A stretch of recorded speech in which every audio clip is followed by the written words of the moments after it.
Começa agora o Folha no Ar, primeira edição.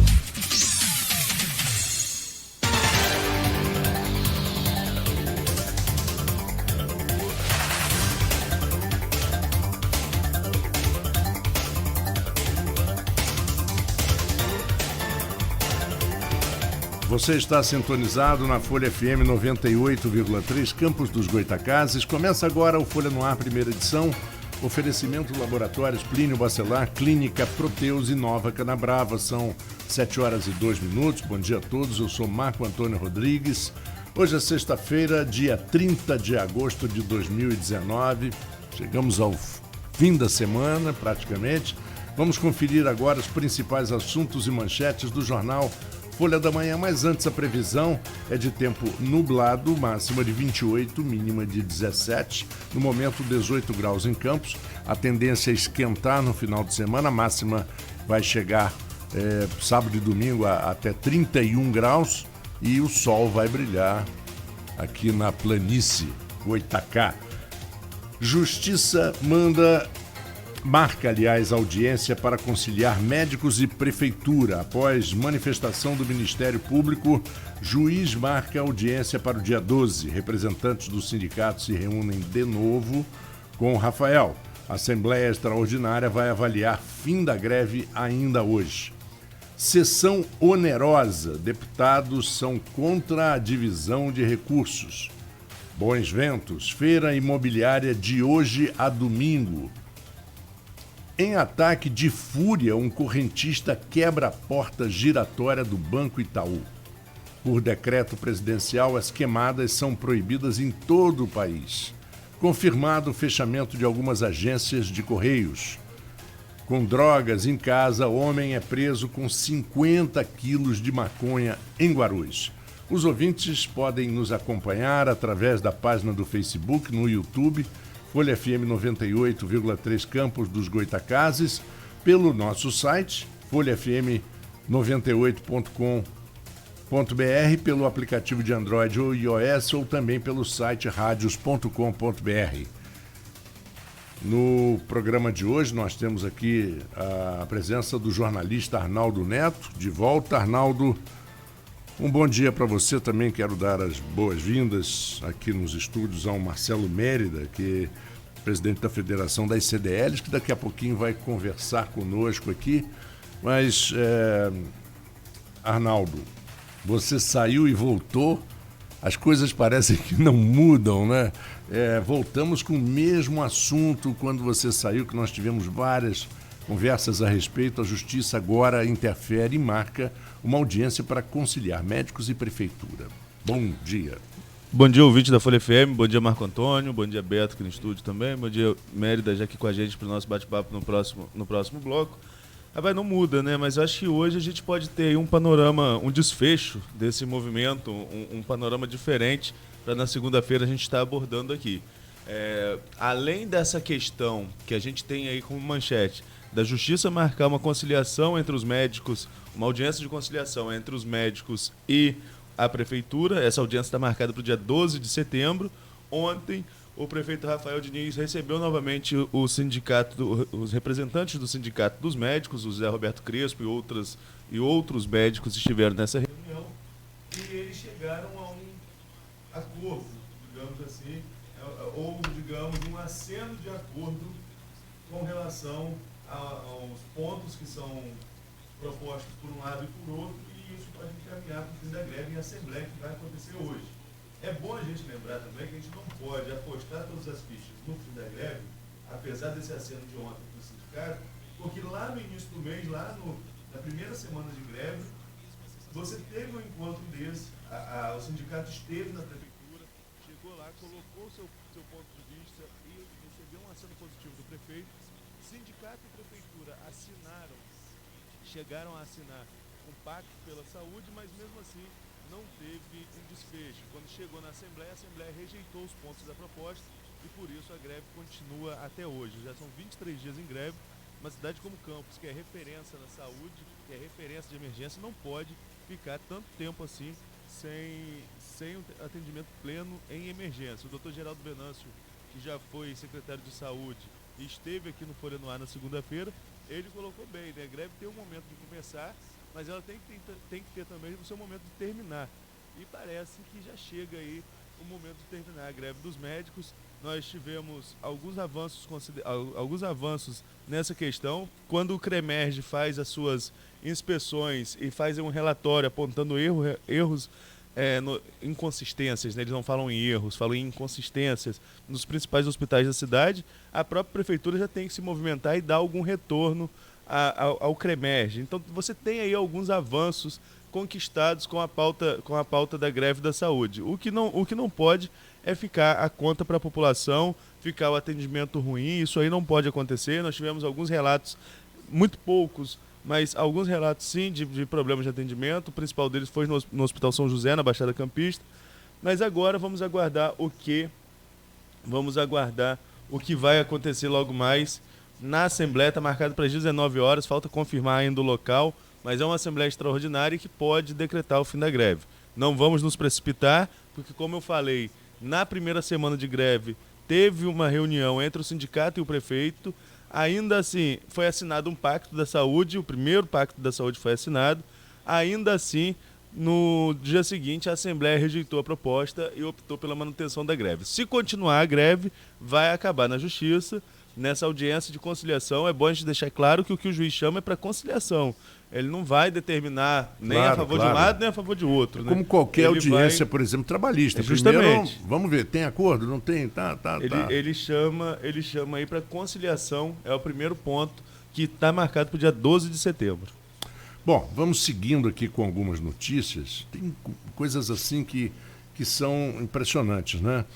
E finalmente isso chega numa notícia de jornal, porque o negócio foi grave, né? Em um ataque de fúria, um correntista quebra a porta giratória do Banco Itaú. Antes de você começar a falar, sim, Arnaldo, eu quero fazer um comentário. Eu já vi cenas terríveis. Eu já vi cenas de constrangimento terríveis. Eu já vi no Rio de Janeiro, em São Paulo e aqui em Campos. E é a minha opinião.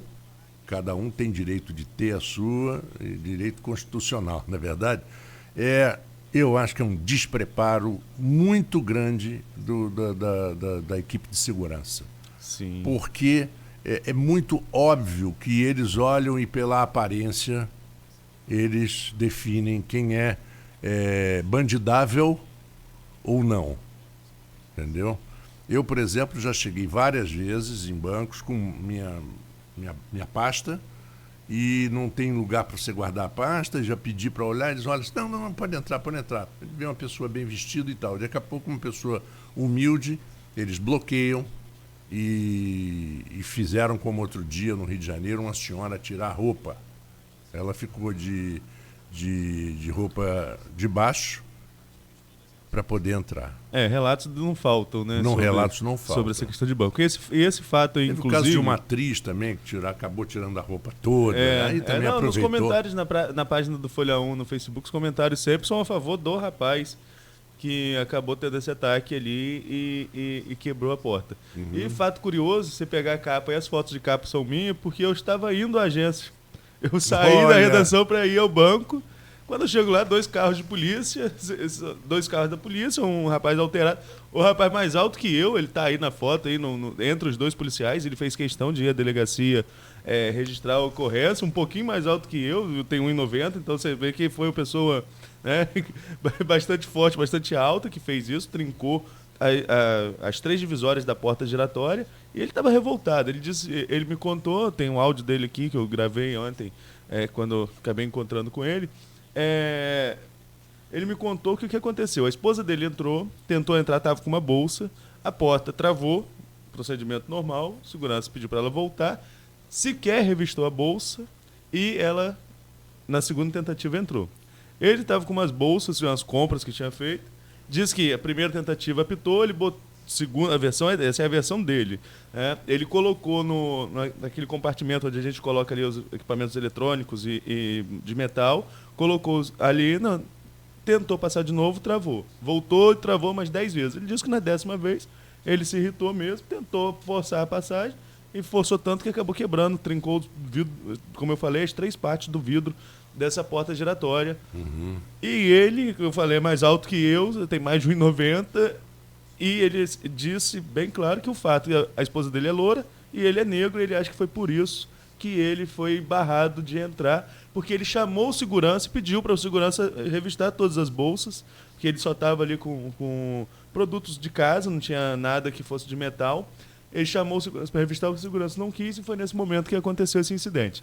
Ouvimos o Itaú, ouvimos o outro lado, o Itaú nega qualquer tipo, diz que é a favor da diversidade, em nota, mas o que acontece é que hoje a agência do Itaú, que fica aqui na rua aqui da rádio, na Rua dos Andradas, com a 21 de abril, a agência hoje não funciona, vai estar fechada, não vai atender o público, então a agência não vai estar funcionando e a própria empresa vai averiguar aí o que aconteceu. Ontem, o próprio autor aí desse ato, desse ataque de fúria, ele foi à delegacia, a gerente do banco não quis ir à delegacia, mas ele foi. Chegando lá, ele foi orientado a procurar um advogado para tomar as medidas que ele julgar cabível, enquanto o banco vai aí averiguar o que vai fazer. Pois é, e você sabe uma coisa, é até bom que o Marcelo esteja aqui presente, porque você tem uma ligação muito grande, a gente vai conversar depois, no segundo bloco. Mas, por exemplo, São Paulo e Rio tem épocas em que existem assaltos a bancos. Isso não é uma coisa que tem toda vez, é cíclico. De vez em quando tem assalto a banco, às vezes some uns assaltos e tal. Uma das coisas, Arnaldo, mais perigosas, também no meu entender, por exemplo, você tem um carro desses carros de segurança, de transporte de valores, na porta do banco. Eu aconselho, vai no barzinho, toma um cafezinho, deixa os caras fazerem, porque eles estão ali, armados, com o dedo no gatilho, uma pressão, violenta, porque no momento, é esse momento em que normalmente os bandidos atacam, e de qualquer movimento eles podem atirar. A gente tem nada a ganhar passando perto de carro forte, né? Não Eu tem sempre nada, falo isso também. Não tem nada a ganhar. Eles não vão dar nenhum centavo pra gente. Se desse ali, tivesse uma farta distribuição, né, como tem em supermercado, às vezes lança um produto novo, aí eles botam uma provinha para você, eles não estão dando a prova do dinheiro para você. Dinheirinho nenhum. Sai de perto, porque se for para acontecer assalto, pode estar certo que vai ser na hora que o carro forte está ali. Sim. Os profissionais, eles estão ali, eu não digo, aí já não digo que é despreparo, aí eu digo que é pressão do trabalho, né? É uma pressão violenta. Com certeza, violenta. Com certeza. Porque quem estiver assaltando, se bobear, mata mesmo. Sim. Mata mesmo. Não, essa questão da porta giratória ela é muito controversa, né? É uma questão de segurança para todo correntista, para todo mundo que está ali no banco, mas também, você mesmo citou aqui, o que não faltam são relatos de casos assim, esdrúxulos, né? De pessoas terem que tirar roupa, né? E isso você vê país afora, isso não é uma coisa de Campos. Acho que demorou até muito você ver uma notícia sobre isso em Campos, né? E por coincidência, exato, como eu falei, eu saí daqui da redação da Folha, fui à agência bancária e acabei encontrando com esse caso, comecei a apuração e depois passei para outra pessoa, para a estagiária Catarina Barreto, que sempre participa aqui dos flashes à tarde, inclusive, né? Ela que deu continuidade à apuração da matéria, mas demorou muito, não foi uma coisa que a gente vê quase que diariamente, pelo menos semanalmente, acontecendo aí em várias partes do país. E outra notícia aqui para a gente encerrar esse primeiro segmento, confirmado o fechamento de algumas agências do Correio. A Folha coloca de forma bem clara, eu tinha visto essa matéria ontem num outro veículo, uma matéria que levava a uma interpretação errada, né? Correio fecha agências em Campos, porque depois você vai acabar, não vai ter Correio em Campos. Não são as agências comunitárias, né? São agências comunitárias, postos às vezes extremamente deficitários, e resta saber depois como os Correios vão administrar, por exemplo, a entrega de correspondência, se vai afetar, se não vai afetar.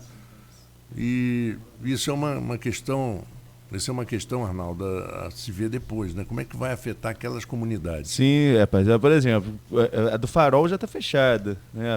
A agência comunitária do Farol fechou ontem. Olha só a distância, o deslocamento, o pessoal tem que precisar de atendimento do Correio, como vai ficar o serviço de entrega, que não é dos melhores, né? A gente tem que destacar, não só aqui, eu moro, falando um pouquinho ali, eu moro em São João da Barra, tem várias comunidades, localidades que não são atendidas pelo correio. A pessoa tem que ir à agência do correio para pegar a correspondência. Então, a correspondência, quando chega atrasado. Eu era assinante de Veja, da revista Veja, isso já tem uns 4 anos, mais ou menos, e vinha pelo correio. Não tinha, depois eles botaram o entregador deles, mas vinha pelo correio. Tinha mês que chegava no final do mês 4 edições da Veja para mim, porque o correio não entregava. Quando eu entregava as 4 de uma vez só. Aí eu moro numa rua que tem endereço, é tudo identificado. Não é como as ruas projetadas, que são marcas de Atafona e São João da Barra de forma geral. Que você tem tanta rua projetada que o correio não tem como realmente chegar. Mas não é o meu caso. Agora, aqui são 24 agências do correio que vão ser fechadas. Há um impasse entre a Prefeitura de Campos e a empresa brasileira de Correios, porque seria a Prefeitura que pagaria o aluguel e a Prefeitura está alegando que não pode, não tem como marcar mais com essa questão de aluguel. Então é por isso que o fechamento vai acontecer. Mas ainda é um caso que se tenta um acordo, tanto entre o Correio como a Prefeitura, mas hoje é o que a Folha traz. Já temos a agência do Farol fechada e outras 23 agências comunitárias para serem fechadas em distritos e localidades de Campos. E aí você tem que verificar também dentro das normas do Correio, né, que eles têm, o que eles são obrigados, quais são os deveres, se a pessoa é obrigada a ir no Correio buscar a sua correspondência ou não. Eu, por exemplo, numa casa que eu tenho na região dos Lagos, tem um armarinho que entrega a correspondência de todo mundo. Só que a dona do armarinho vai trabalhar e abre o armarinho quando ela quer. Então, 2 vezes por semana. Então, já perdeu correspondência, já foi cartão de banco para o brejo. Olha, Arnaldo, é complicado. É verdade. Marco, a gente está trazendo aqui informações sobre a nossa cidade, né? E está acontecendo uma manifestação nesse momento, tentando apurar aqui ainda, até porque o meu telefone acabou de descarregar, então não tem como eu conferir aqui. Me mandaram mensagem, mas não tem como. Beto até que está passando aqui me passou aqui algumas informações, mas é uma manifestação de vans, de motoristas de vans e também de moradores, né? Ali perto do Shopping Estrada. Não sei como está a situação da BR nesse momento, mas a porta de entrada do município, pela BR-101, tem uma manifestação nesse momento. Essa questão das vans é uma questão extremamente delicada, é um momento de transição desse modelo de transporte público ousado, que o Felipe Quintanilha está à frente aqui em Campos, através do IMTT, mas agrada a alguns, desagrada a outros, sobretudo motoristas de vans, alguns revoltados aí com essas mudanças, mas como o Felipe mesmo falou aqui em várias oportunidades que teve no Folha no Ar, não só na primeira edição, mas também com Cláudio Nogueira na segunda edição, é um momento de transição, é um momento em que tem que se acertar algumas coisas. Então é preciso um pouquinho de paciência. A gente sabe que quem trabalha tem pressa, a gente entende também o lado do motorista de van, que precisa colocar ali o seu trabalho efetivamente, mas você tem que ajeitar a questão da bilhetagem eletrônica, que não pode também o usuário ser punido de alguma forma com relação a essa mudança de transporte. Essa semana o Aloysio que fez o programa aqui, eu estou vindo hoje excepcionalmente, mas eu fiquei de fora e quando fico de fora, dá tempo de acompanhar mais noticiário de forma regional, né, de forma não só o que a gente produz na Folha, mas ver também as matérias dos nossos colegas. E eu vi da Inter TV, por exemplo, que a mudança do setor B, que era o setor ali do CEPOP, para o setor A, que é ali no final da Presidente Kennedy, já no comecinho da 28 de março, causou um grande transtorno para usuários, porque causou uma superlotação. Mas o que acontece? Quando o Felipe tira o setor B e joga lá para o setor A, a intenção é clara de dar maior fluidez de oferta mesmo de linhas para o usuário. Porque eu passo ali pelo CEPOP, ali vindo para cá, quando vem de Atafona para cá, eu estava passando ali, eu vi um monte de gente sentado naquele setor ali perto do CEPOP, que não tinha ônibus nenhum perto. Já lá na 28 de março a gente vê que tem mais ônibus, até pela demanda, são mais linhas sendo atendidas. Então é um momento delicado. O município passa por várias situações delicadas, é bom destacar isso, né? Até a greve da saúde, e é bom voltar na greve da saúde, que eu esqueci de citar um ponto, Marco, que o ponto biométrico que não entrava na pauta de discussão, ontem entrou na mesa de negociação. Entrou na mesa de negociação para ambulatório. Aquilo que o Zé Roberto Crespo falou lá atrás, na nossa entrevista aqui, logo que a greve começou. Eles querem que mude a questão ambulatorial. Ao invés de ser o cumprimento de horário, seja por produtividade, que o médico que faça ambulatório, sobretudo nas áreas mais distantes da cidade, faça por produtividade. Então você tem essa questão pontual da greve da saúde, que pode ter um desfecho hoje, vamos esperar a Assembleia mais tarde. E você tem também essa questão do transporte, que é uma questão complicadíssima, uma questão super delicada. Não existe mudança do transporte no país que tenha sido um processo fácil, é um processo muito, muito delicado, e vamos ver como vai ficar essa questão da manifestação. Tomara que não atrapalhe aí o trânsito, não atrapalhe a vida de quem tem que trabalhar daqui a pouco, até porque... Exatamente. Já tá recado aí para os manifestantes, o seguinte: existe uma regra que não tem nada a ver com a manifestação, que tem que ser cumprida. Não pode impedir o ir e vir de ninguém. É ilegal. Vamos ver. Não interessa qual manifestação. Você não pode fechar avenida, você não pode fechar estrada, porque você está prejudicando e interferindo no ir e vir, né? Na movimentação de pessoas que não têm nada a ver com a manifestação. É verdade, é verdade.